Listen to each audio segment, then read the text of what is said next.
Hello students, today in this video we will discuss the chapter Nelson Mandela Long Walk to Freedom in detail. As you can see in the text, your textbook, before you read this part, there some description is given there, and the first point here is about apartheid. This is the key word in this chapter. Apartheid is a political system that separates people according to their race. And the second point, it is mentioned here, that is about Nelson Mandela. Nelson Mandela was a great South African leader. Rather, we can say he was a world leader, and he fought against apartheid in South Africa. And due to his freedom movement, South Africa was able to successfully eradicate apartheid, and it became a democratic nation. And in the year 1994, the first democratic elections were held there, and he became the first black president of South Africa. So these are the key facts about this chapter. And as you know that this is an extract from his autobiography. This lesson of yours, Nelson Mandela Long Walk to Freedom, actually this is an extract from Nelson Mandela's autobiography Long Walk to Freedom. It is a part of it. And in this extract, he has described his experience on the day of his swearing-in ceremony that took place on 10th of May 1994. And the description begins, this extract, this lesson is in narrative form. Here, the author is Nelson Mandela himself is speaking, and everywhere you can find the speaker referring himself as I, and I stands for Mandela.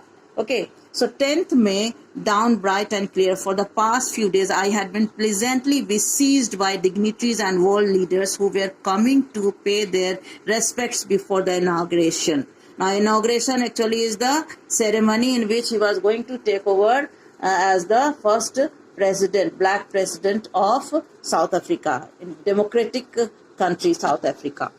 The inauguration would be the largest gathering ever of international leaders on South African soil. Now, this is very important. Why Mandela has said that? Because during the apartheid regime, South Africa was kept in isolation, and no country had any diplomatic relationship with South Africa. In the world community, it was kept isolated. No country had any relationship, whether it was trade, business, or politics. So it was in complete isolation. So when the African National Congress won the elections in South Africa and Mandela was elected the president, then in the swearing-in ceremony, South Africa was included in the world community, and all leaders went there to attend the ceremony. So that is Nelson Mandela referring to here. Okay, and the ceremonies, it took place in the Sandstone Amphitheatre formed by the Union Buildings in Pretoria. Now, this building actually, it was for decades, this has been the seat of white supremacy. Means it was a symbol of the domination of the white people. It was the official building of the white government ruling there before emergence of Mandela's government. And then this building was taken over, and now it became the official building working for Nelson Mandela's government. And then in the next paragraph you can find here, on the lovely autumn day I was accompanied by my daughter Zineni. On the podium, Mr. de Klerk was the first sworn in as the second deputy prime minister. So on the day of inauguration, Mandela was, as he has narrated here, you can see here, he was accompanied by his daughter Zinani. On the podium, there was a leader named Mr. de Klerk, and he was sworn in as the second deputy president. And then another great leader, that is Thabo Mbeki. He was sworn in as the first deputy president. And after the swearing-in ceremony of these two deputy presidents, Then third, it was turn of Mr. Mandela. What he writes there, when it was my turn, I pledged to obey and uphold the Constitution and to devote myself to the well-being of the Republic and its people. To the assembled guests and the watching people, I said.